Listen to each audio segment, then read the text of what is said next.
नमस्कार विद्यार्थी मित्रांनो, आज आपण पुन्हा एकदा राजकीय विचारप्रणाली या प्रकरणातील या पेपरमधील तिसऱ्या प्रकरणाची पुढील भागाची तयारी करत आहोत आणि यामध्ये आपण लोकशाही समाजवाद या तिसऱ्या प्रकरणाची चर्चा या ठिकाणी सुरू केलेली आहे आणि साधारणतः या चर्चेमध्ये आपण लोकशाही समाजवाद म्हणजे काय, त्याचा अर्थ, स्वरूप आणि एकूणच त्याच्या असलेल्या वैशिष्ट्यांची सुद्धा आपण चर्चा केलेली आहे.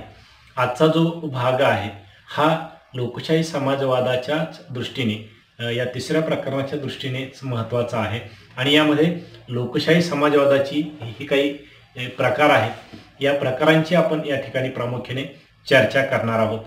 तर एक गोष्ट लक्षात घेण्यासारखी आहे की हा सिलेबस जसं आपण मागे म्हटल्याप्रमाणे SYचा आणि TYचा सारखाच आहे या वर्षापुरती तरी, आणि म्हणून हे प्रकारसुद्धा थोड्याफार फरकाने तितकेच महत्त्वाचे आहेत, किंबहुना त्यांचं जे काही स्वरूप आहे ते आपल्याला दोन्ही वर्गाच्या दृष्टीने महत्त्वाचं म्हणून समजून घ्यायचं आहे.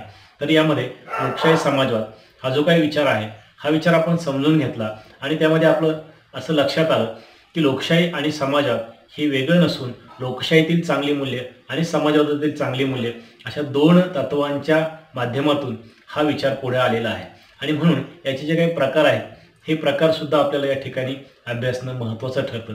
याचे आपण साधारणतः 3 प्रकार पाहणार आहोत.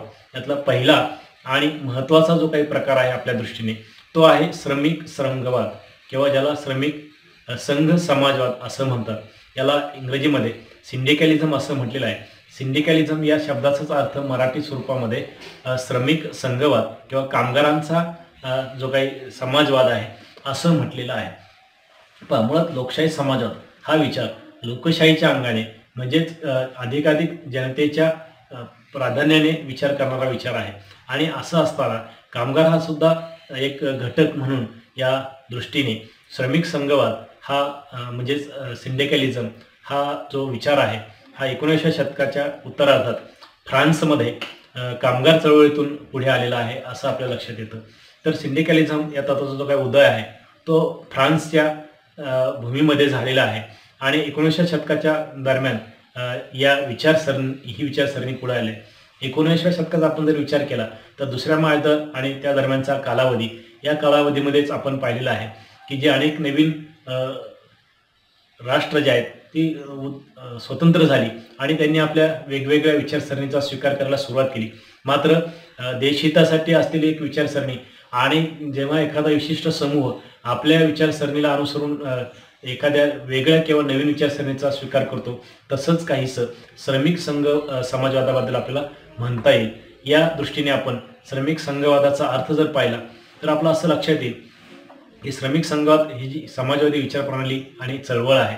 आता चळवळ म्हटलं तर साहजिकच या चळवळीचा किंवा या विचाराचा जो क्रांतीच्या मार्गावर विश्वास असणार आहे, म्हणजेच याची जोड कुठेतरी मार्क्सच्या विचारसरणीशी असणार आहे हे दिसून येतं किंवा हे स्पष्ट होतं. म्हणून अर्नस्ट बार्कर या विचारवंताने असं म्हटलेलं आहे की श्रमिक संघवाद ही भांडवलशाही विरोधी एक प्रतिक्रिया आहे.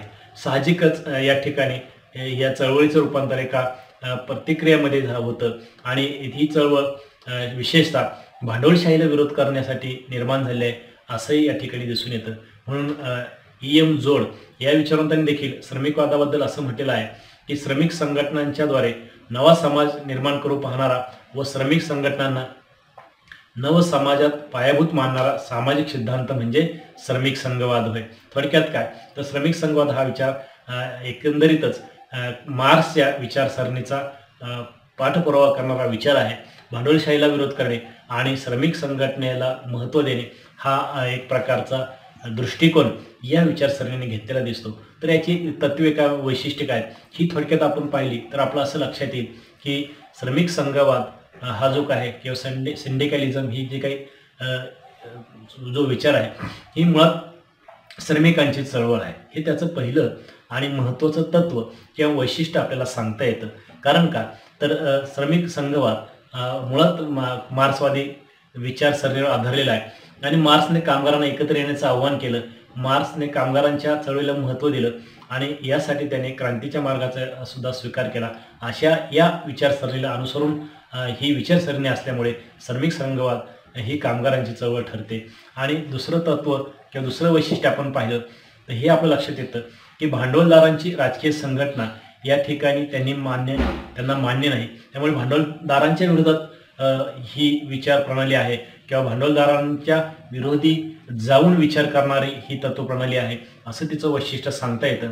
मार्क्सला देखील भांडवलदारांचं अस्तित्व मान्य नाही किंवा भांडवलदारांची जी काही एकंदरीत कृती आहे ती कामगारांच्या विरोधामध्ये असणार आहे. आणि म्हणून या दृष्टीने हे जो काही विचार आहे तो त्याचं पुढचं वैशिष्ट्यच आपल्याला कामगारांशी जोडून सांगता येतं. ते म्हणजे कृती, संप, बहिष्कार आणि घातपातीचे कृत्य इत्यादीवर या विचारसरणीचा विश्वास आहे किंवा ही विचारसरणी त्याचं समर्थन करते. कारण का कामगारांच्या दृष्टीने भांडवलशाहीदार किंवा तो जो काही वर्ग आहे तो राज्याच्या आधारे या कामगारांना नष्ट करण्याच्या दृष्टीने किंवा कामगारांची पिळवणूक करण्याच्या दृष्टीने एक व्यवस्था उभी करतो. आणि या व्यवस्थेला जर विरोध करायचा असेल तर साहजिकच कृती, संप, बहिष्कार आणि घातपात देखील वेळप्रसंगी करण्याचं समर्थन हा विचार करतो. म्हणजे क्रांतीच्या मार्गाला याने मोठ्या प्रमाणावरती हातभार लावलेला आहे.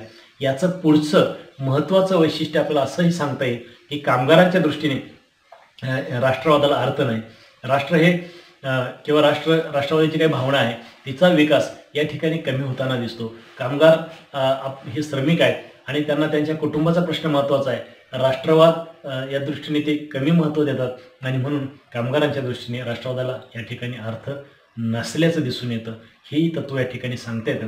याचबरोबर सक्तीची लष्कर भरतीच देखील त्यांचा विरोध आहे हे पुढचं वैशिष्ट्य आपल्याला सांगता येतं. सक्तीची लष्कर भरती जर केली ती राज्याच्या हिताची असते आणि जेव्हा राज्याच्या हिताचा विचार येतो तेव्हा कामगारांच्या अहिताचा किंवा कामगारांच्या विरोधी विचार स्वीकारला जाऊ शकतो. आणि म्हणूनच या ठिकाणी हा जो काही विचार आहे श्रमिक संघवाद हा नक्कीच लष्कर भरतीला देखील विरोध करणारा विचार आहे.